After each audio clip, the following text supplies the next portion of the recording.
Hello everybody, this is Hybrid, and I'm going to do a review of The Dark Knight Rises. Uh, I personally did enjoy this movie, and I guess I'll talk about it now. So, essentially, a lot of things that were rumored to happen did happen in the film. One being Talia al Ghul did appear in the form of Miranda Tate, like we all didn't know that, which is interesting. Actually, she's really the main antagonist. You find out it's not really Bane. Bane's more of like the second in command, and more of the guy that's up there. Like that, he's kind of the person that everybody sees. But Miranda Tate's character, or the character of Miranda Tate, is more behind the scenes boss pulling the strings, which is interesting. It turns out I guess Bane's her lover, whatever, which is kind of creepy because I guess Bane falls in love with her or whatever as a child or something like that, which is odd. And then there's a few plot holes. One being, I guess, the fact that Bane was seemingly the same age, like 20 to 30 years ago, uh, when Talia al Ghul escaped the kind of prison she was in. So it was like just things like that. It didn't bother me that much. One thing though was I don't even know why they really decided to go with Bane. They barely took anything from Bane besides the fact that he breaks Batman's back, and then also besides breaking the back, he has he was born in a prison. Those are pretty much the only two things I really take from the Bane of the comics. Besides that, it's just a totally different character. The mercenary thing, I could possibly see them doing because a lot of other media perceive Bane as a hired kind of gun nowadays. Not really, I guess, someone of really big honor. But they do show him essentially, you know, as a very intellectual person, which I do like because I'm sick of just having Bane shown as a brute because that's not really what he is. If I remember correctly from reading the comics, he was basically Batman's equal intellectually and physically.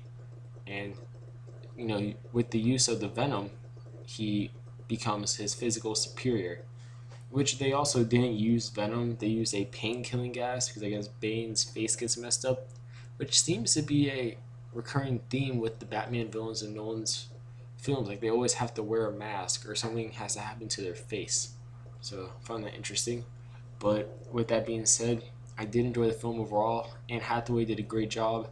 Joseph Gordon-Levitt's character is Robin, and I mean it literally. Like that's his first name, Robin. You learn that near the end of the film. And he discovers a Batcave. He quits his job as a policeman because he doesn't feel like they could really do the justice that they need to do. Which, honestly, depending on how well this film does, which most likely it will do well, I can actually see Warner Brothers making a new Batman franchise off of Joseph Gordon-Levitt's character and making a Robin with Nightwing mixed kind of taste with it. That's just my prediction of the future, especially if this film gets over $1 billion.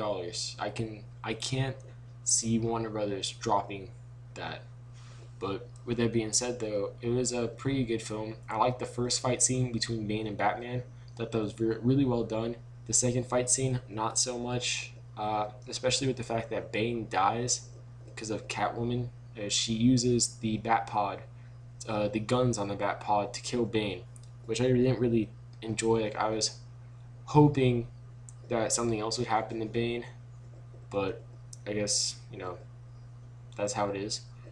And also what ends up occurring is Bruce Wayne fakes his death as Batman and goes away with Selena Kyle to Italy and whatnot, basically to live a new life. They clean their slates, which is interesting. I wonder why they went with that though, because I honestly would have been actually really fine with Bruce Wayne staying in Gotham, just faking his death as Batman and living his life as Bruce Wayne, but it is what it is.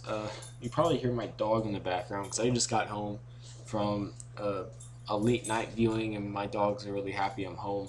So you probably hear them running around. But besides that point, anyways, the characters, I did like them. I like see, in a way, I liked the plot twist with Talia al Ghul, but it seemed too predictable, honestly. And I think it would have just been better to leave that as, you know, kind of uncertain thing, because while it did kind of tie in the whole Ra's or Ra's al Ghul, because they always change how they want to call him in like every single Batman thing. It's like one thing they want to call him Ra's, the other they want to call him Ra's. But you know, basically, I did enjoy it. My enjoyment did kind of go down though, because I was surrounded by Nolanites, and I mean not the good Nolanites that can actually control themselves, but the bad Nolanites, where the person, one of my friends sitting next to me, name was Andy, or name is Andy, but he brought up the fact that, you know, Nolan's Bane isn't that much like the comic book Bane, and they couldn't have just named him Henry or, you know, Robert and whatnot and kept the same character. So this guy sitting next to me on the other side gets up and says, "Don't talk bad about Nolan's Bane. This Bane is the best Bane. It's better than a comic book Bane." And my friend was like, "No, it's not. This is not better than the comic book version." And the guy was like, "Shut up, or else I'll kill you. I swear." And I was like, you know what? This is really not worth, you know, dealing with. And honestly, it really did bring the enjoyment down. Like the movie enjoyment wise, I liked it, but just being surrounded by all these people that are a little too passionate about the film really brought it down for me. Except for, I don't know, probably like a 9 out of 10 overall. Just because of the fact that it was a pretty good movie, but for a Batman movie, it barely had any Batman in it at all. Another thing I had to say was, I did like how they kind of brought up when Batman, or when Bruce went to the hospital. I like how they brought up, you know, he does have some concussions, some brain tissue damage, like no cartilage in his knee, etc. Because in real life, Batman, you know, he'd be pretty messed up physically after all the physical, you know, damage he does to his body just being a superhero, I guess, fighting superhuman threats and whatnot. But another thing was, you know, for someone who wasn't doing anything supposedly for like 8 years, and I'm not saying he never trained at all, but to put on the suit again, just right there on the spot, and then go and fight really seemingly well, that was kind of bugging me. I was expecting him to kind of get his butt handed to him, and then maybe taking the Bane, not him beating up a lot of other people that most likely wouldn't have had training to a degree since they were mercenaries. So that was just one thing that kind of bugged me. Like just a few things like that, like really small things that you'd probably only really think about when you process the film. And I've tried going in with an open mind. Like I did watch Batman Begins and The Dark Knight before watching this film, and I do like how essentially, you know, we have a villain that's not only physically messing with Batman but mentally messing with Batman. Like he did put Batman through some pretty emotional and mental torture when he put him in the prison. So I did enjoy that. I didn't really like, honestly, I thought it would have been better if maybe, you know, Batman or Bruce Wayne, however you want to call him, you know, he went through some, I guess you could call it training, but it was really just push-ups, sit-ups, and pull-ups, which honestly, he didn't practice any fighting at all. He didn't do anything that you would think would sharpen him up to fight Bane again. He just got himself physically prepared. He didn't practice any fighting. He didn't, you know, do any research, etc. So overall, I gotta say, like, honestly, just like that whole train sequence, he only trained for like 2 months, which honestly, I was hoping that he trained for a longer period of time, because, you know, you're fighting Bane, who's obviously been training his whole life essentially, and hasn't stopped fighting, and he hasn't gotten any weaker, while you, on the other hand, have not done really anything for 8 years. So, you know, just things like that. But overall, I did enjoy the film. Give it a 9 out of 10 overall. I hope you liked the review. This is Hybrid. Please subscribe, comment, and like.